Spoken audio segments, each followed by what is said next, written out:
بسم اللہ الرحمن الرحیم۔ محترم ناظرین، آج ہم ایک ایسے موضوع پر گفتگو کرنے جا رہے ہیں جو ہر سال فروری کے مہینے میں ہمارے معاشرے میں خاص طور پر زیر بحث لایا جاتا ہے۔ نوجوان نسل، تعلیمی ادارے، سوشل میڈیا اور مارکیٹیں سب اس سے متاثر نظر آتے ہیں۔ وہ موضوع ہے ویلنٹائن ڈے۔ آج کی اس ویڈیو میں ہم بتائیں گے کہ یہ دن کیا ہے، اس کی اصل تاریخ کیا ہے، اسلام اس بارے میں کیا رہنمائی فراہم کرتا ہے، محبت کے بارے میں قرآن و حدیث کا کیا تصور اور حکم ہے، اور اگر کوئی لڑکا اور لڑکی ایک دوسرے کو پسند کریں تو شریعت ہمارے لیے کیا رہنمائی فراہم کرتی ہے۔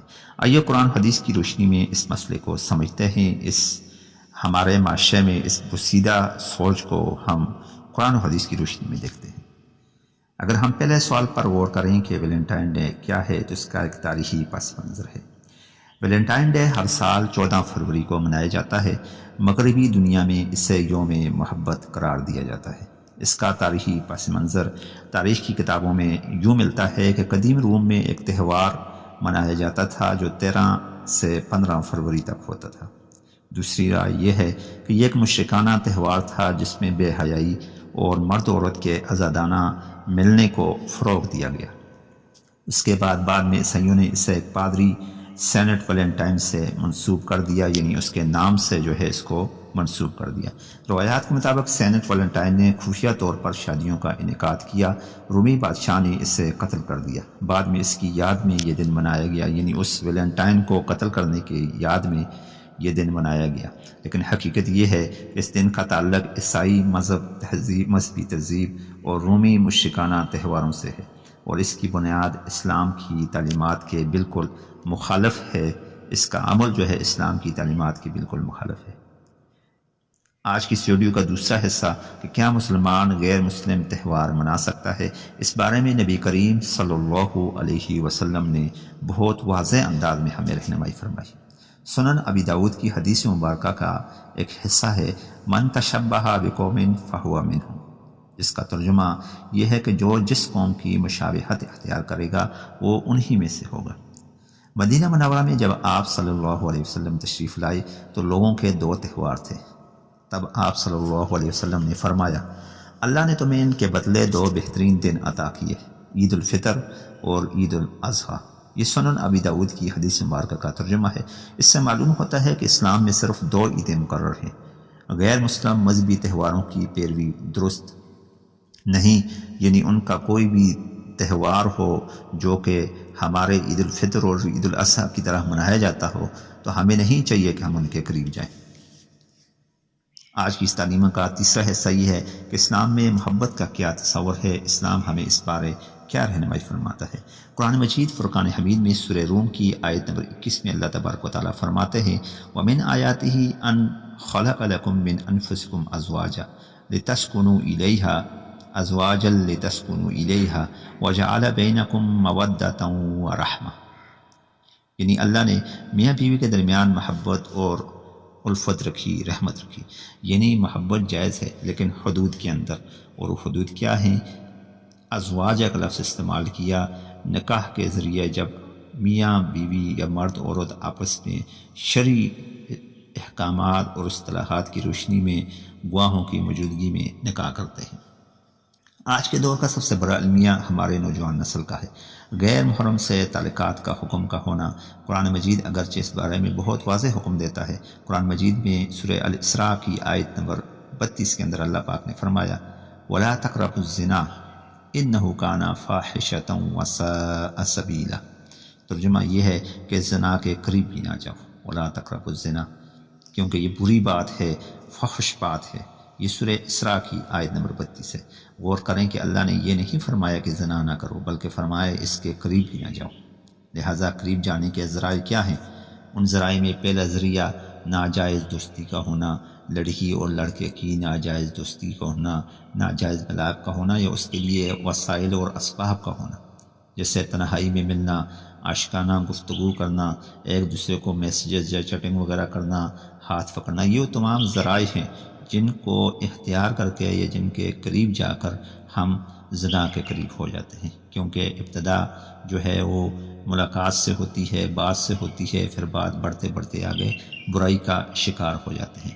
نبی کریم صلی اللہ علیہ وسلم نے فرمایا آنکھیں بھی زنا کرتی ہیں۔ یہ صحیح مسلم کی حدیث مبارکہ کا ترجمہ مفہوم مطلب ہے، یعنی کہ زنا کا مطلب کیا ہے کہ آنکھیں جب برا دکھتی ہیں تو ان کے ذہن میں ان آنکھوں کا جو عکس ہے وہ ذہن میں اترتا ہے، لہٰذا اس اترنے کی وجہ سے انسان جو ہے وہ برائی کا شکار ہو جاتا ہے۔ زنا کی سزا قرآن مجید میں بہت واضح ہے۔ سورہ النور کی آیت نمبر 2 ہے الزانیۃ والزانی فاجلدوا کل واحد منہما 100 جلدہ۔ یہ جو ہیں 100 کوڑے یہ غیر شادی شدہ کے لیے ہیں، 100 جلدہ۔ شادی شدہ کے لیے جدا حکم ہے، رجم ہے، جو کہ حدیث سے ثابت ہے۔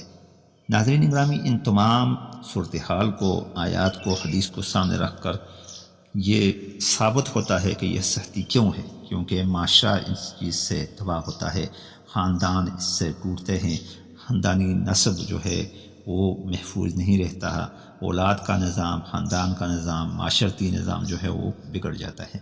آج کے دور میں سوال یہ پیدا ہوتا ہے کہ اگر لڑکی اور لڑکے ایک دوسرے کو پسند کر رہے ہیں تو اسلام اس بارے میں کیا رہنمائی کرتا ہے؟ ناظرین اکرامی، اسلام جذبات کو نہیں روکتا لیکن راستہ بتاتا ہے۔ حدیث میں ہے، سنن ابی ابن ماجہ کی حدیث ہے جس کا ترجمہ ہے کہ محبت کرنے والوں کے لیے نکاح سے بہتر کوئی چیز نہیں دیکھی، یعنی اگر کوئی پسند کرتا ہے کسی کو تو والدین کو بتائیں، باقاعدہ نکاح کریں، پاکیزہ راستہ اختیار کریں، نہ کہ چھپ کر باتیں کرنا، چیٹنگ کرنا یا ملاقاتیں کرنا یا ویلنٹائن ڈے کے نام سے ملاقات کرنا اور اپنی محبت کا اظہار کرنا۔ یہ تمام جو ہیں یہ مغربی طریقے جو ہے یہود و نصارہ کے طریقے ہیں، ان سے اپنے آپ کو بچائیں۔ ناظرین اکرام، جب ہم بچائیں گے تو اس سے نکاح سے پہلے ہمارے تعلقات نہیں رہیں گے اور نکاح محفوظ رہے گا، لہذا اولاد، نسل، خاندان، معاشرہ محفوظ رہیں گے۔ نکاح سے پہلے تعلقات کیوں حرام ہیں؟ اس کی بھی وجہ ہے لوجیکلی کہ یہ دل کو بے سکون کر دیتا ہے جب انسان نکاح سے پہلے عورت سے، غیر محرم سے تعلقات رکھتا ہے۔ اللہ کی ناراضگی بھی اس میں آتی ہے، برکت ختم ہو جاتی ہے، اعتماد ٹوٹ جاتا ہے، کیونکہ بہت سی ایسی چیزیں جو کہ نکاح کے بعد، شادی کے بعد ہونی ہوتی ہیں، پہلے جو ہے انسان ناسمجھی میں یا کم عمری میں وہ سب چیزیں شیئر کر دیتا ہے، لہذا نکاح کے بعد پھر وہ سکون نہیں رہتا ہے، بے سکونی ہو جاتی ہے، اعتماد ٹوٹ جاتا ہے کہ آپ نے شادی سے پہلے یوں وعدے کیے، فلاں ملاقات پر یوں وعدے کیے اور آج ایسا نہیں ہو رہا۔ نبی کریم صلی اللہ علیہ وسلم نے فرمایا دنیا ایک متاع ہے اور بہترین متاع نیک بیوی ہے۔ یہ صحیح مسلم کی حدیث ہے۔ کیا صرف نیت کافی ہے کہ ہم اس سے بچیں؟ کچھ لوگ کہتے ہیں کہ ہماری نیت شادی کی ہے لہٰذا ہم اس لیے مل رہے ہیں یا اس لیے بات کر رہے ہیں، لیکن یاد رکھیں حرام راستہ اختیار کر کے حلال نتیجہ نہیں ملتا۔ شریعت مقصد کے ساتھ ساتھ ذریعہ بھی دیکھتی ہے۔ موجودہ معاشرے کی حقیقت یہ ہے کہ آج سوشل میڈیا نے گناہ آسان کر دیا، محبت کے نام پر دھوکہ عام ہے، نوجوان جذباتی فیصلے کرتے ہیں، نتیجے میں بلیک میلنگ، عزتوں کی بربادی، ذہنی دباؤ اور خودکشیاں جنم لیتی ہیں۔ اب اس کا حل کیا ہے؟ مسائل تو ہم نے ڈسکس کر لیے۔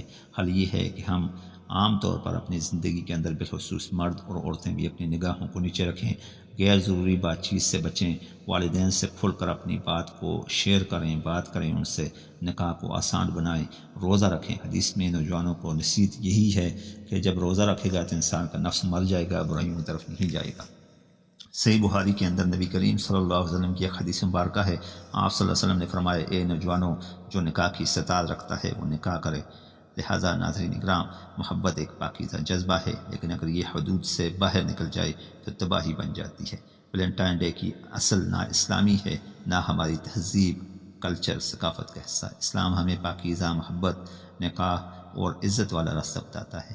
آئیے ہم اپنی نسل کو بے حیائی سے بچائیں، نکاح کو عام کریں، اللہ کے احکامات کو مقدم رکھیں۔